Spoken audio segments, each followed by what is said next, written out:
Bienvenue sur Allez-nous, le podcast qui met en lumière les histoires d'Alia, les francophones en Israël.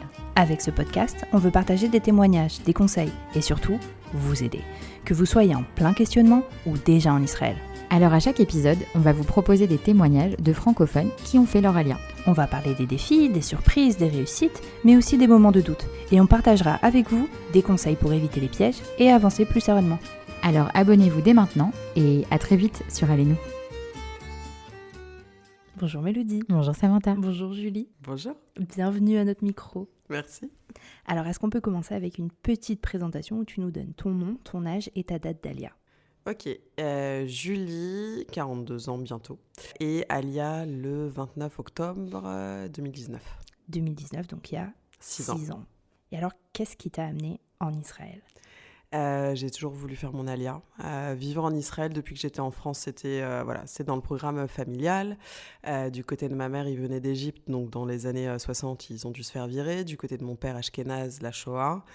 Donc j'ai grandi avec la culture que quoi qu'il arrive, mieux vaut partir que de se faire virer, et que Israël, moi depuis que je suis gamine, c'était tous les vacances, tous les mois d'août, avec un peu d'amis, un peu de famille, et c'était la plage, Tel Aviv, trop sympa. Après, en grandissant, on se dit c'est pas que la plage, Tel Aviv, trop sympa, en touriste c'est sympa, mais y vivre peut-être plus compliqué, mais j'ai toujours eu envie.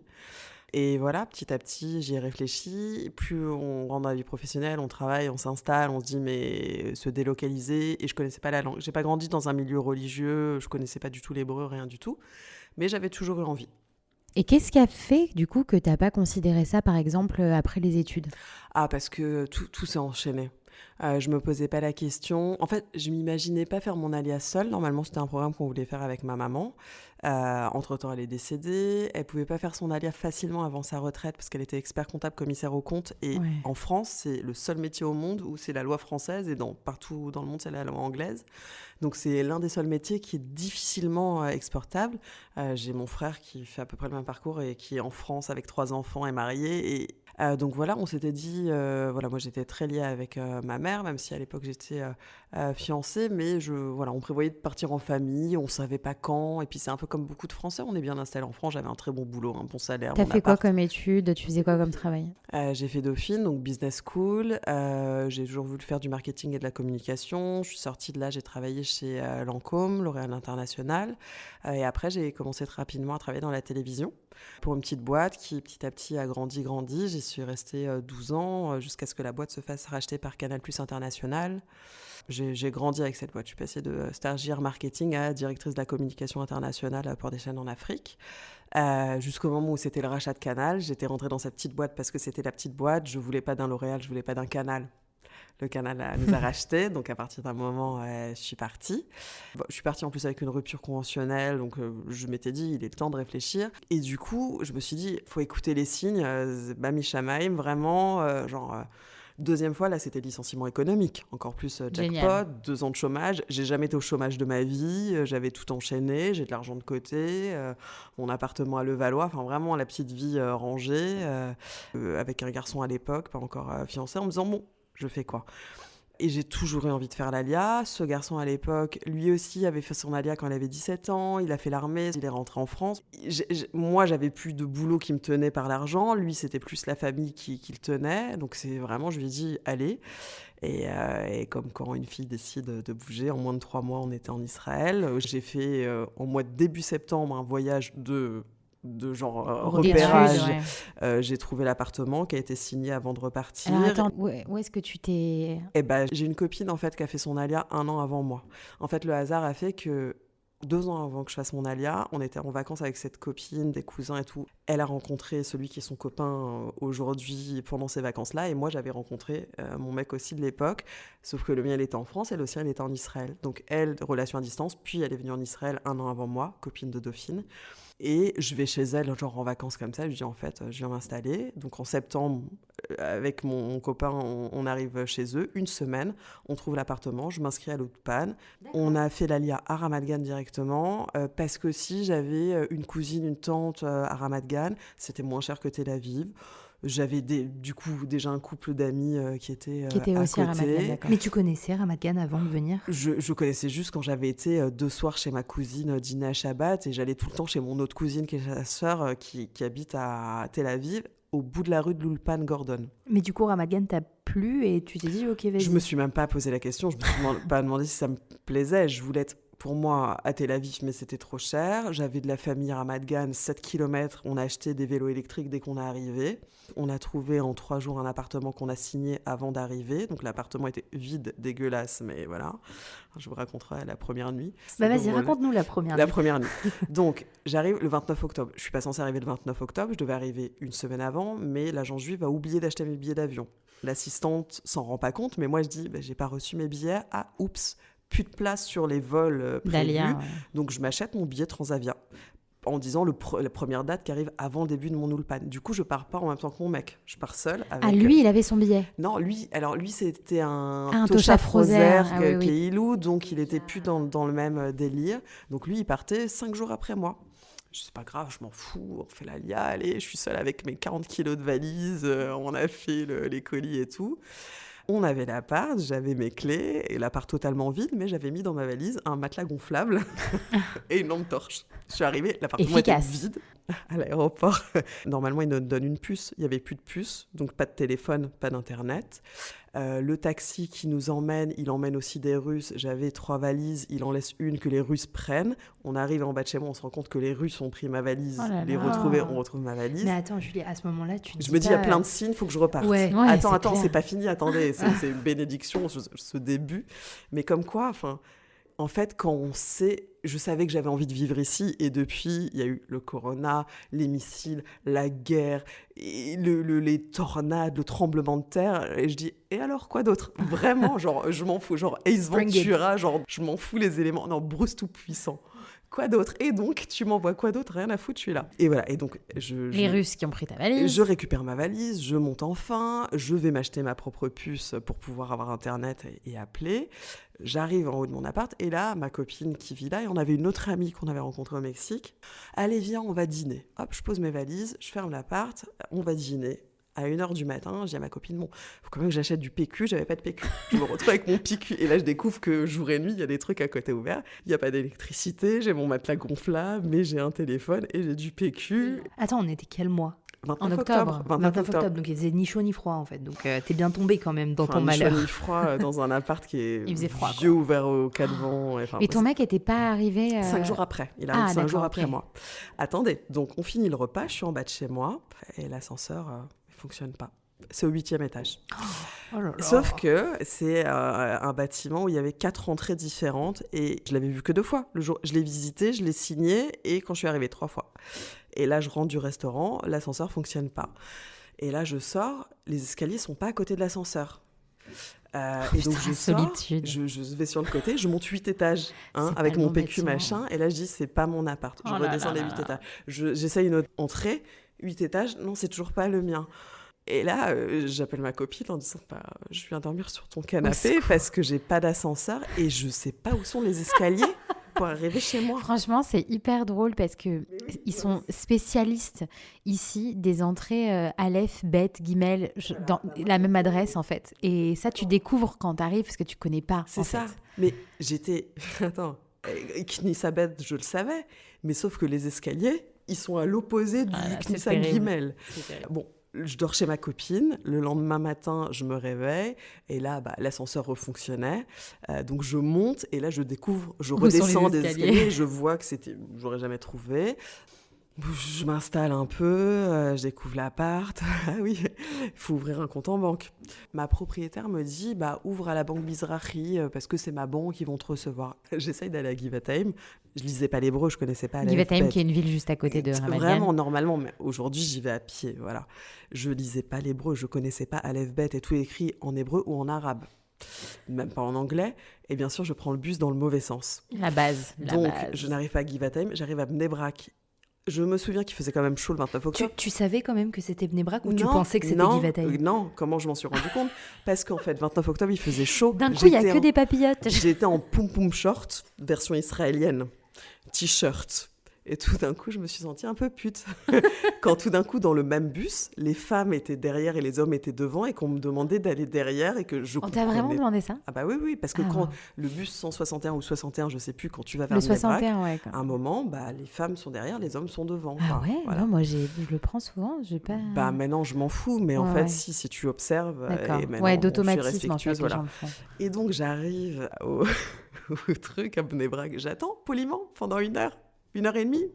Parce que je sais pas qu'il faut prendre le ticket. Au bout d'1 heure, on me dit prends un ticket. Je prends un ticket, j'attends encore. Les gens d'où passent devant moi. Enfin, c'est normal, on est en Israël, mais moi, je sais pas encore. À la banque. À la banque. Mizrahi, à Bnei-Brak. Je devais aller à Givatay, il m'a dit mais c'est pas grave parce que pour les Olé Khadash, c'est pas dans tous les sniffs. C'est pas grave, je suis là, je bouge pas, j'attends, j'ai envie de chialer, qu'est-ce que je fous là? Passons.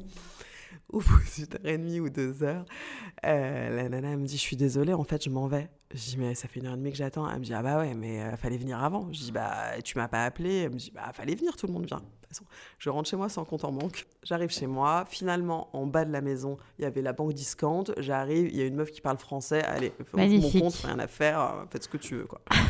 Compte ouvert, je commence l'Ulpan, vélo électrique dans Tel Aviv, je l'ai posé et puis j'ai pris le bus parce que j'étais pas encore prête à prendre le vélo électrique en fait, j'ai cru mais je suis pas encore Tel Avivite dans l'âme.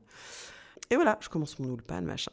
Mon mec arrive quelques jours après, allez, on installe l'électricité, on achète tout l'électroménager, parce que pendant 10 jours, il faisait quand même encore chaud. En fait, il faisait pas froid en novembre cette année-là, parce que je me souviens qu'on avait acheté des pains de glace, on achetait au jour le jour des crudités, enfin, on n'avait rien. Et une semaine après le début de l'Ulpan, un Motzei Shabbat, donc un samedi soir, on entend hurler. On ouvre la porte, la voisine en face de nous sur le palier, qui était une vieille qui était en coloc avec une jeune.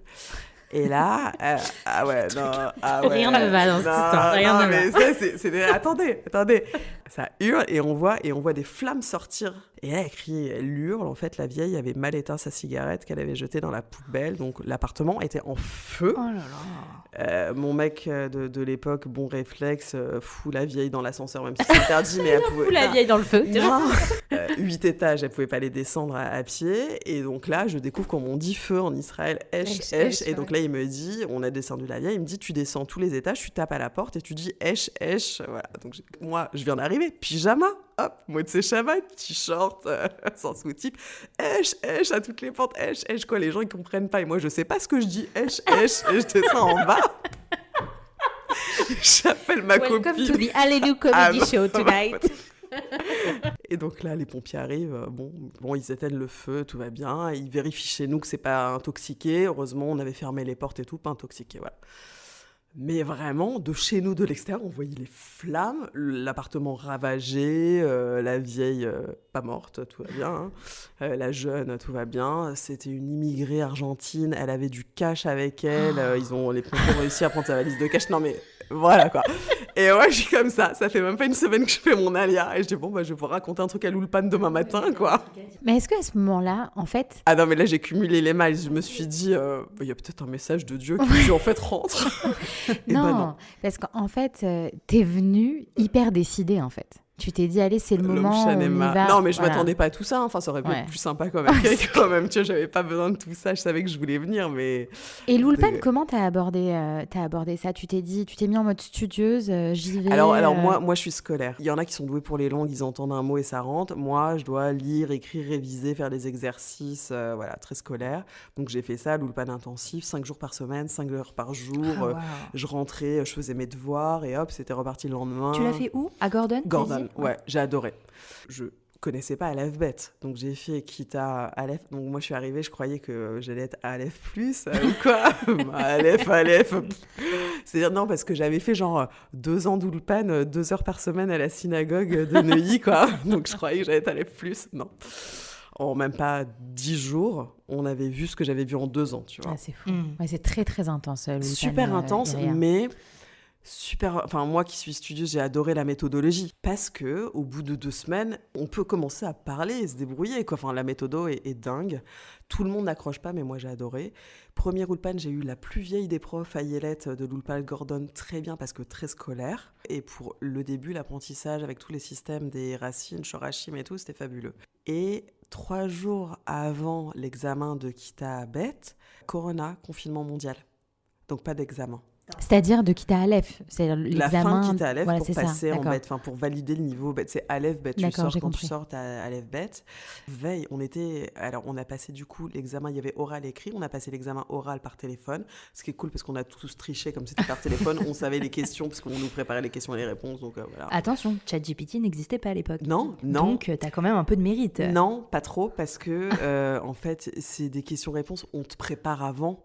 Et donc, en cours, on nous a donné les questions et les Oui, réponses. c'est ce que j'allais dire, c'est le concept en Israël des... On prépare à tout, on prépare à la Exactement. réussite. C'est Même, comme pour les enfants. à l'école, tu réussis tout le temps. les examens à l'école, les enfants vont avoir les questions dans les mois avant.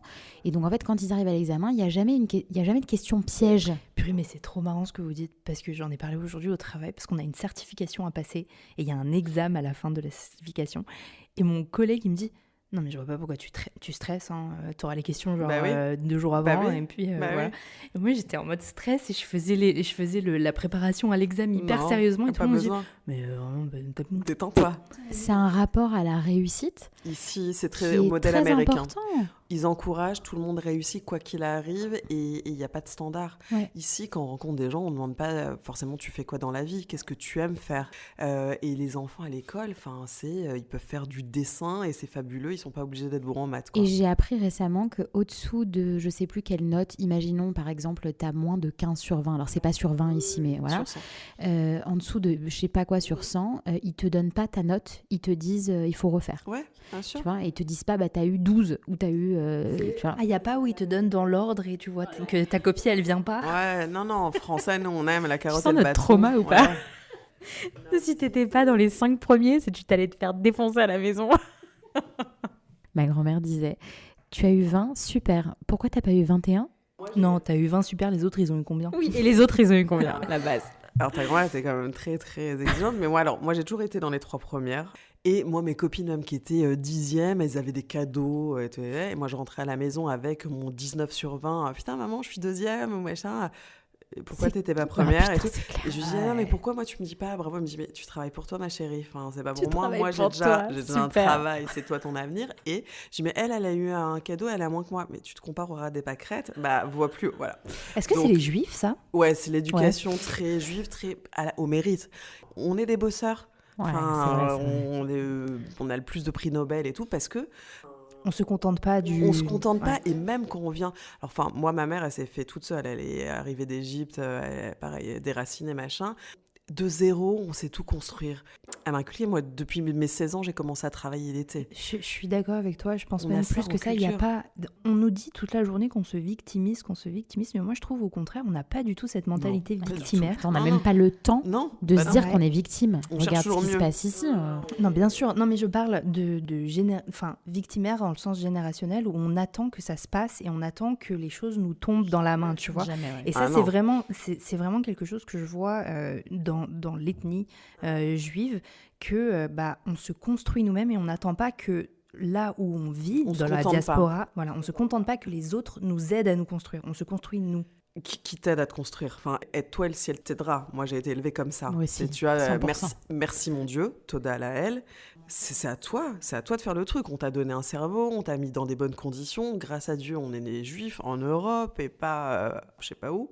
Bon, donc en résumé, Ulpan, blabla, Corona, examen oral et pas d'examen écrit. On nous a donné l'écrit parce que Corona mondial, hein, c'était pas vraiment prévu. Mais moi, j'étais non, mais je veux passer mon examen, j'ai révisé, je suis prête. Moi, j'allais avoir une bonne note et tout. Ah, la meuf insupportable à l'école qui cachait sa copie. J'étais la meilleure. Non, moi je partageais. Passons. Corona, un peu pause du monde. Moi, je peux pas me plaindre. On a eu l'un des meilleurs Corona. On était une bande de copains de couples francophones qu'on habitait tous à Ramat Gan. Les garçons jouaient aux jeux vidéo. Les filles, on se faisait les cuisines de Cyril Lignac, de la peinture. Enfin, on a eu colonie de vacances, nous. Est-ce qu'à ce moment-là, t'étais dans ton plan en termes d'argent? Non. Ou est-ce que t'étais stressée? C'était quoi ton mindset Non, par alors rapport moi, à ça? je suis arrivée en Israël. Alors, j'étais un peu stressée parce que moi, donc, j'ai eu licenciement Ouais. économique. Donc, j'avais 2 ans de chômage, mais qui avait commencé déjà au mois d'avril. Et je suis arrivée, j'avais déjà une demi-année qui était mangée. Et je voulais me garder au moins une année pleine pour apprendre l'hébreu. Et après, commencer à chercher. Donc, j'étais un peu stressée de me dire, je comptais faire un deuxième Ulpan parce que parce que je savais pas parler comme il fallait. Enfin, je savais que c'est dans la vie pratique, mais il me manquait quand même des choses. Donc j'étais en mode, je perds du temps avec votre Corona, les mecs, là, il y a un vrai problème. J'ai commencé le deuxième Ulpan de bête à guillemets. Je voulais au moins faire guillemette et faire un peu de En dialecte. distanciel, du coup? On a commencé en distanciel et après on venait un peu avec les D'accord. masques et on a fini en présentiel. Deuxième Ulpan, elle s'appelait, je me souviens plus, mais elle est toute petite, elle est dynamique et c'était génial parce que c'était une jeune, on a appris avec des chansons, avec des vidéos. À Gordon, toujours? À Gordon, toujours, D'accord. j'ai continué, mais c'était une prof qui allait mieux avec l'évolution d'après. On lisait les journaux, enfin, elle était très dans l'air du temps. À ce niveau-là, c'était génial. Donc voilà, donc ça s'est passé. Le Corona, bon, après, on a appris à vivre avec le Corona. J'étais vers la fin de mon Ulpan et là, grosse remise en question. Alors, moi, j'ai un background de consulting en marketing, création de boîtes. Enfin, moi, j'ai été élevée à Dauphine. On nous élève à faire du business, faire de l'argent, quoi qu'on veuille, on peut tout faire parce qu'on a tout appris. Et marketing communication, il faut la langue, généralement, c'est Alors important. oui, mais on est en Israël, je pouvais bosser dans la tech en anglais. Ok. Mais moi, dans ma tête, je me suis dit, j'ai toujours été entrepreneuse dans l'âme. En France, on nous met dans une case, mais t'as fait Dauphine, t'es directrice, t'es cadre, t'es pas entrepreneuse. Et je me suis dit, quitte à être en Israël et à tout recommencer, j'avais mis de l'argent de côté. Moi, moitié ashkénaze, on sait jamais, on va nous tuer, il faut de l'argent. Pourquoi je vous disais ça? Parce que de l'argent de côté, enfin, j'étais, avant de passer à ce que je suis maintenant, un peu plus israélienne, qui vit pas à crédit. Je suis pas encore assez israélienne, mais qui peut être en minus et qui a plus du tout d'argent de côté. Parce que c'est la blague de tout le monde. Pour être millionnaire en Israël, il faut arriver milliardaire. J'étais pas milliardaire, j'avais de l'argent de côté, mais en 4 ans, j'ai brûlé 20 ans d'économie. Voilà, pas brûlé, parce que j'ai vécu, j'ai voulu monter ma boîte. Donc, questionnement. Est-ce que je continue et je peux redevenir directrice marketing en Israël dans une boîte de tech? C'était possible si je voulais.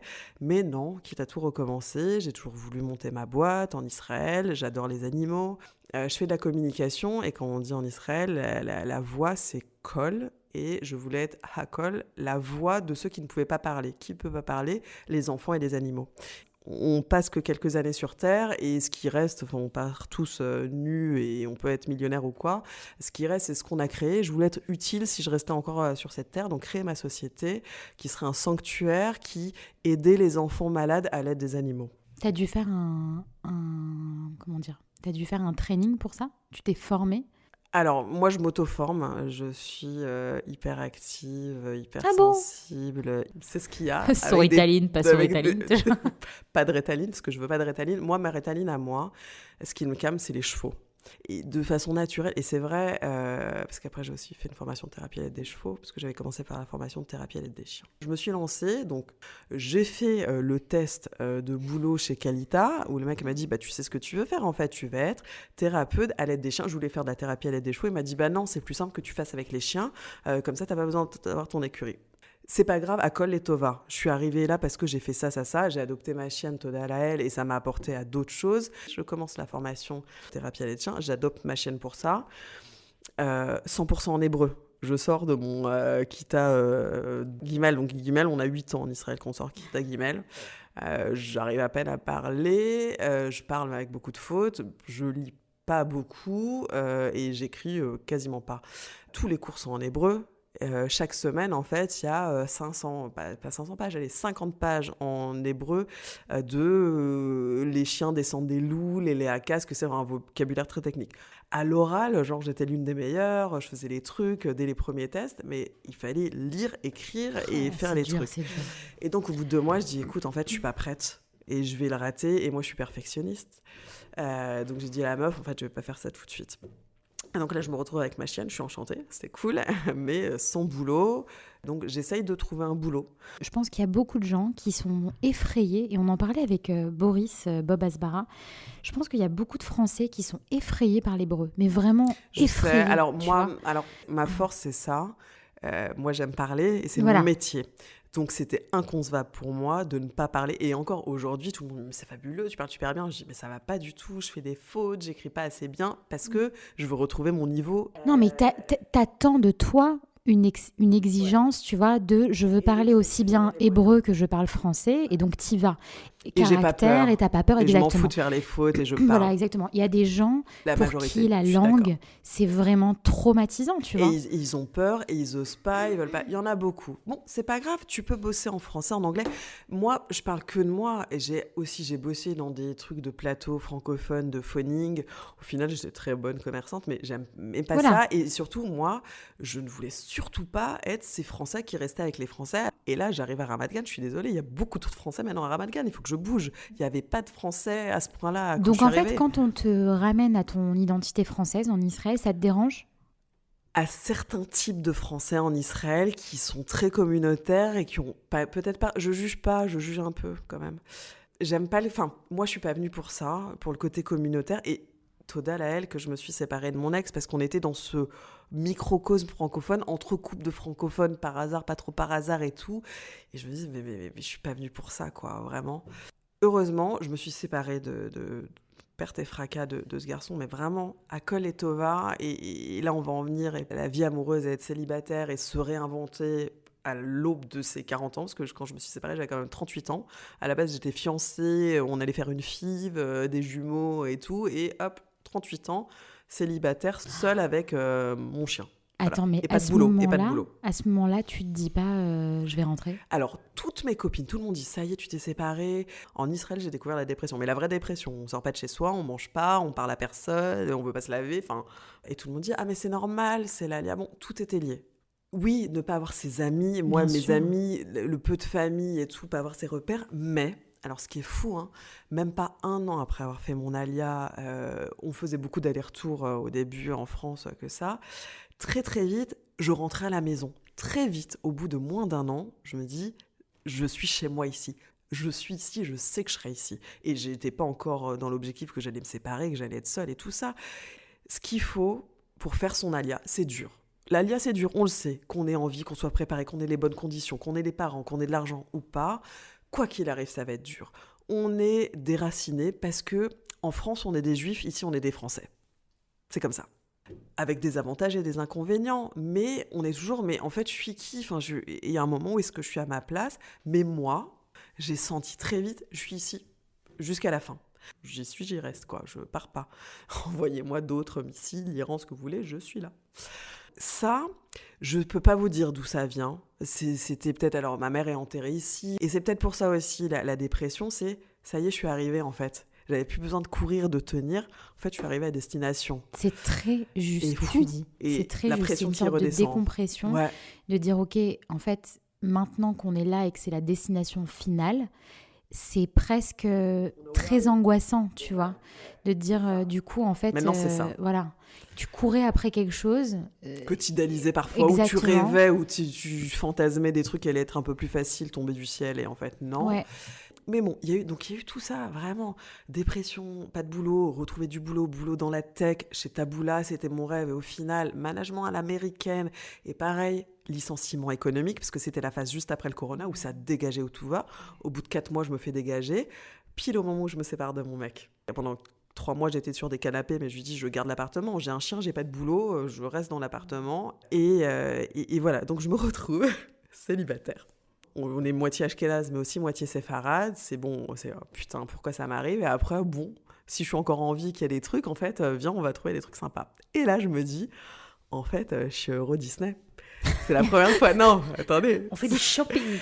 Non, mieux que ça, du lèche-vitrine. On va manger, on va goûter, on va apprendre la langue. Donc, je me retrouve célibataire. Bon, on repasse par une case dépression, j'ai pas de boulot. By the way, machin, je découvre ce que c'est la psychothérapie en hébreu. Et là, je fais, oh, putain, je peux parler une psy de mes merdes de ma vie en hébreu, quoi. Parce que depuis, je suis seule, j'ai un chien. Depuis 2 ans. Tout le monde se fout de ma gueule, mais comment tu parles bien hébreu ? Grâce à ma chienne. Je suis à Ramat Gan, à l'époque, il n'y a pas beaucoup de Français, et je suis au parc à chiens 2 heures par jour. Au début, entendre parler hébreu en faisant comme une conne, des sourires, et j'ai compris un mot, mais ils sont déjà 15 conversations plus tard. Et à un moment, on entend, on parle, machin et tout. Et quand je dis, je parle bien hébreu et j'ai pas peur, machin, grâce à ma chienne, parce que j'étais qu'avec des Israéliens. qui parlaient de leur vie et de tout. J'ai commencé à me faire des amis grâce à ma chienne. Les copains de mes chiens, les parents des copains de mes chiens, de ma chienne, sont devenus mes amis, mon premier cercle d'amis, quand j'étais célibataire, et que toutes mes copines en couple m'ont pas tourné le dos, mais la meuf célibataire dans le groupe qui allait se marier, des enfants, ça fait un peu tâche, genre allez, je vais sortir, je fais des dates, et bon, ça fait un peu peur à tout le monde. Donc je me suis vraiment retrouvée. Déjà, j'étais seule, c'est-à-dire j'ai pas de mère, j'ai pas de famille. Mais attends, excuse-moi, je veux revenir sur un truc parce que t'as dit que t'étais partie faire du tipoul, donc de la psy en hébreu. Ouais.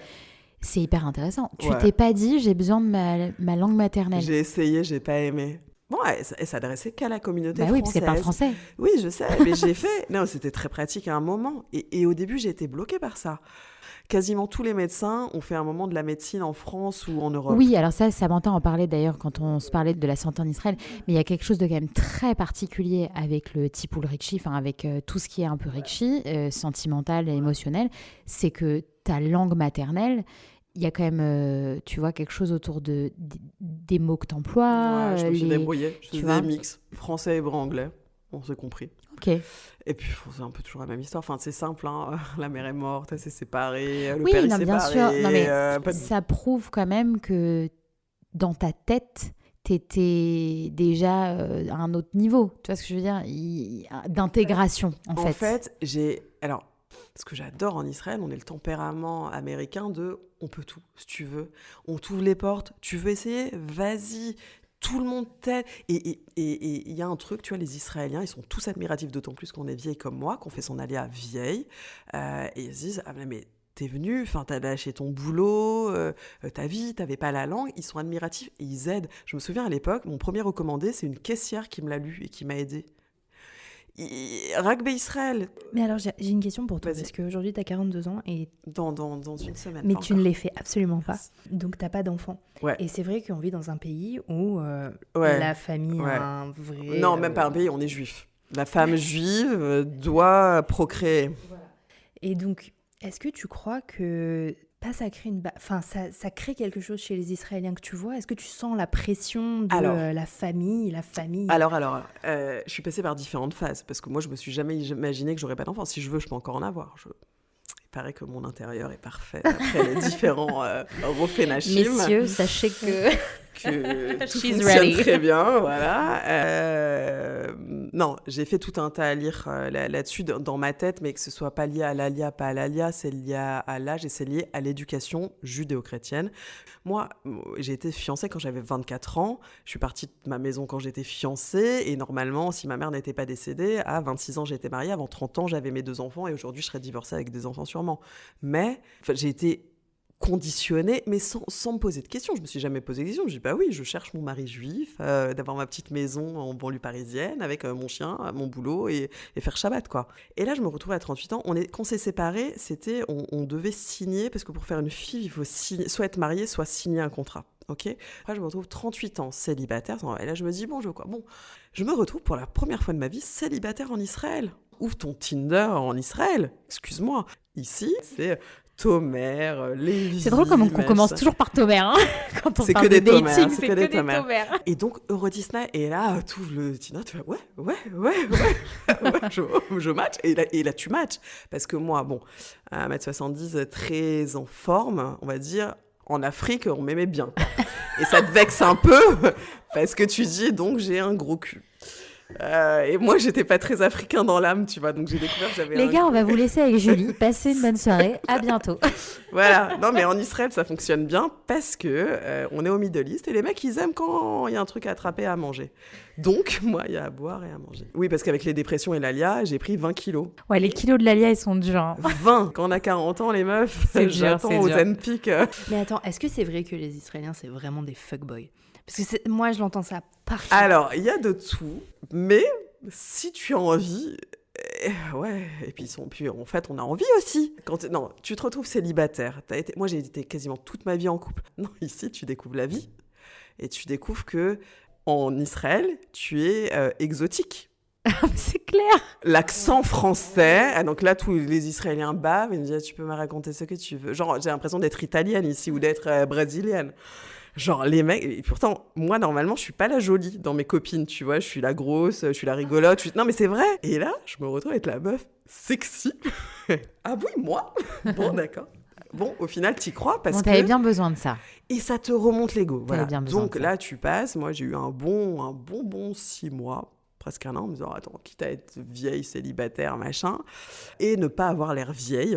Alors, les Israéliens n'ont peur de rien. Même j'ai des copines qui sont mariées, et tes Israéliens, ils disent, oui, la porte, si on peut ouvrir la porte, ils essayent, quoi qu'il arrive, marié, pas marié, ce que tu veux. Donc, en plus, quand t'es célibataire, quel que soit l'âge, et ils sont dragueurs, mais dragueurs charmants et sympathiques, ils sont pas lourds, et même quand ils sont pas super beaux, ils sont tellement... il y en a beaucoup des très très beaux, il y en a pour tous les goûts, ok? Moi, non mais c'est vrai. C'est comme des sacs à main. Moi, j'ai comme des chocolats. Dans une boîte de chocolat, comme dirait Forrest Gump, voilà. Donc avec toute mon histoire, entre l'histoire de l'Alia, l'histoire de ma vie, mon histoire amoureuse ici et de mon chien, j'ai créé plein de boîtes ici. Comme je fais de la communication, du marketing et je suis un peu tarée des événements, pour les 1 an de ma chienne, j'ai fait son anniversaire. Ma chienne, elle est au GAN. Et donc pour les 1 an, au parc à chiens, j'ai invité les copains et copines de ma chienne, les parents des copains et copines. Il y avait un buffet à l'extérieur pour les humains, pour les chiens aussi, des cadeaux pour les copains de ma chienne, cadeaux pour ma chienne, une photographe, des ballons, machin. Et c'est comme ça qu'est né Happy Pets Day, ma société d'événementiel pour les animaux, d'anniversaire pour chiens. De là, je continue mes dates. Quand on n'a que des copines en couple, donc je suis l'épisode Netflix. Je vous fais votre vie. On est popcorn. Et c'est ça. Et Sam, on se connaît à travers les soldats de l'ombre parce qu'elle a gentiment cuisiné. Et j'ai connu Anaël et j'aide Anaël depuis le début de la guerre. On descend dans le sud apporter des repas aux soldats. Parce que moi, j'adore les soldats. Elle va se rincer l'œil, en fait. On comprend pourquoi elle va porter la bouffe aux soldats. Non, il faut rendre service à la nation. Et je suis dévouée corps et âme pour mon peuple. Et elle met des petits mots dans les plats de poulet Niki Touche. Elle met son numéro. C'est mon dernier tatouage. Le Niki Touche.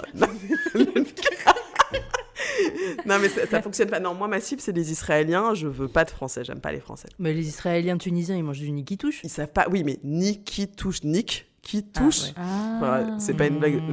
T'as pas pensé à ça? Ah non.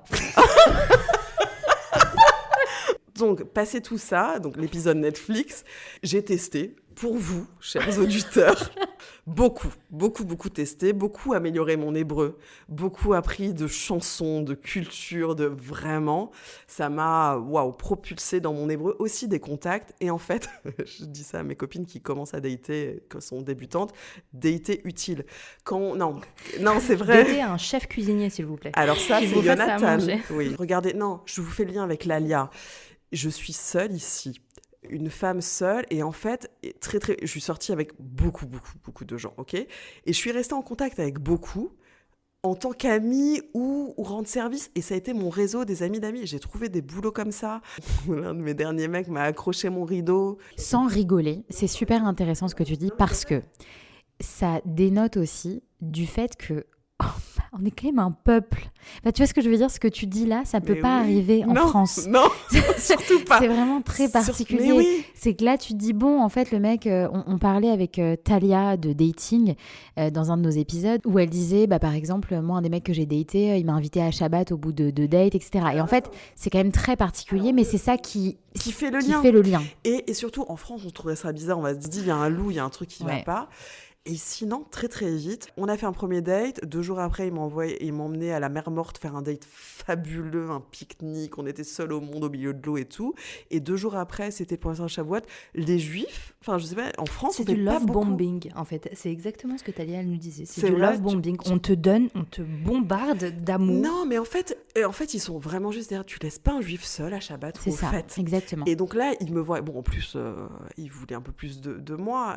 Mais naturellement, mais viens à Shabbat, mais t'es seule, mais bien sûr. Et donc j'ai été, au bout même pas d'une semaine de date, je rencontrais sa sœur, son beau-frère, mais bonjour Julie, ma copine. Ouais, et donc ouf, moi, dans ma tête, mon mari, c'est mon mari, et tout. ouais. Bon, en fait, 3 mois après, on s'est séparés. Bon. Mais en fait, je ris, Julie, mais Tu n'es pas la première copine célibataire qui me raconte des trucs comme ça de ouf ici en Israël. Attends, mais est-ce que t'as déjà une copine qui est sortie avec un mec qui a fait 5 ans de prison en Colombie, qui a été Alors, prêt avec 500 de peut-être pas. Non, moi, je Peut-être crois pas. que j'ai un niveau, Peut-être meuf. pas. Puis c'est Mais un parmi j'ai mille. l'impression quand même Ils ont qu'il tous y a, des histoires. voilà, Mais qu'il y oui, a que tout, c'est génial. qu'ils ont tous des histoires de ouf, qu'il y a un petit Ouais. peu moins ce côté genre tout le monde se ressemble, Ah, ils sont tout le tous monde a fait. enfin, Comme tu disais aussi, il y a moins ils ce sont côté. tous un peu tarés. voilà. C'est leur point commun. Il y a moins ce côté qu'est-ce que tu fais dans la vie, tu vois, genre tu vas rechercher le consultant chez McKinsey qui gagne tant, qui a fait ça, tu vois ce que je veux Surtout dire? pas. Pourquoi je vous dis de faire attention qu'on a l'air jeune? Un mec commence avec moi sur Instagram. Il est graffeur et tatoueur. Et barman. Ok. Mais Elle fait sa crise d'ado. Mais oui. Et là, mais comme il est graffeur, il n'y a pas sa tête. On voit des trucs, j'ai vu un peu passer des stories, je le trouvais mignon, mais je me souvenais même pas. Et on parle, tatoueur, machin. Bon, on se dit, allez, viens, on prend un verre par hasard. Il est aussi à Ramat Gan. Viens, on prend un verre. Et je sais pas pourquoi j'ai un flash avant. Je dis, attends, mais envoie-moi une photo. Enfin, à quoi tu ressembles pour que je te vois? Parce que lui, il avait vu toutes mes photos. Et je lui dis, mais t'as quel âge? Et il me dit, 23. Et je fais, ah non, Ah ouais, c'est chaud. non, quand même, non, il y a des limites, t'es super mignon, on a bien accroché, mais là, 23, mec, et puis j'avais déjà daté avec plein de... Elira, Naor, Naom, Tomer, machin. Qu'on s'embrouille dans les prénoms, Eliade, Elad, Noam, Nahor. Mais pas de français dans tout ça, Julie. Je voulais pas, D'accord. voulais pas. Pourquoi?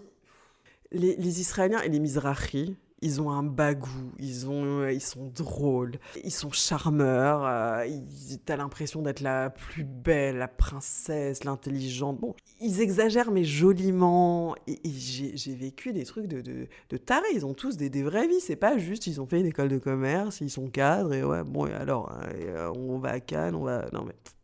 Ils ont vécu des trucs à l'armée dans leur vie, ils se relèvent, ou ils sont entrepreneurs. En plus, moi, je m'en fous du profit, tu vois. Je veux un homme qui s'est construit, qui est tombé, qui est remonté, qui sera fort, qui sera beau, musclé, enfin voilà.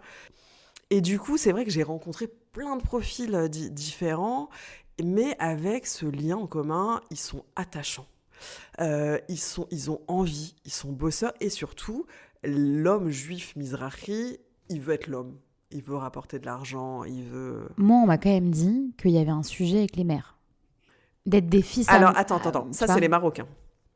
Alors, quasiment, moi, tout, c'était... Je vais avoir 40 ans, donc c'est des pères bêtes, des divorcés avec des enfants qui sont traumatisés de leur femme, ou alors le Marocain, donc ce Idan, avocat marocain, fils à sa mère, genre, il était élevé comme un dieu.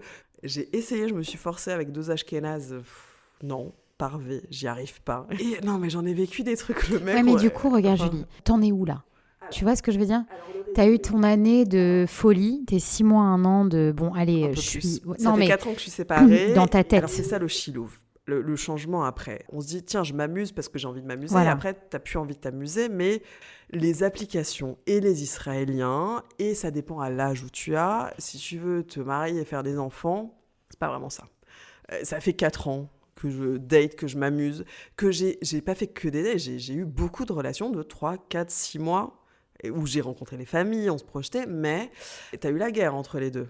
La guerre a eu plusieurs effets. Déjà, moi, ce que je dis, je pense soit mon mari, il est déjà mort, le pauvre, au combat, soit il est en train de divorcer, parce que ça fait des divorces, ou alors il était célibataire, mais au moment où il sort, la guerre, elle n'est pas finie, et surtout, même quand la guerre sera finie, c'est pire pour les soldats qui sont blessés physiquement et ceux qui sont blessés dans l'âme. Bah oui, tous ces hommes beaux et forts, moi ça fait 2 ans que j'ai des hommes grands, beaux, forts, brisés, bah oui. qui sont plus là, ils ont perdu leur âme. Et tu parlais de chef, j'ai un très très bon ami, maintenant on est sortis ensemble, mais il est plus là, c'est un mec charismatique, il est brillant, il est artiste.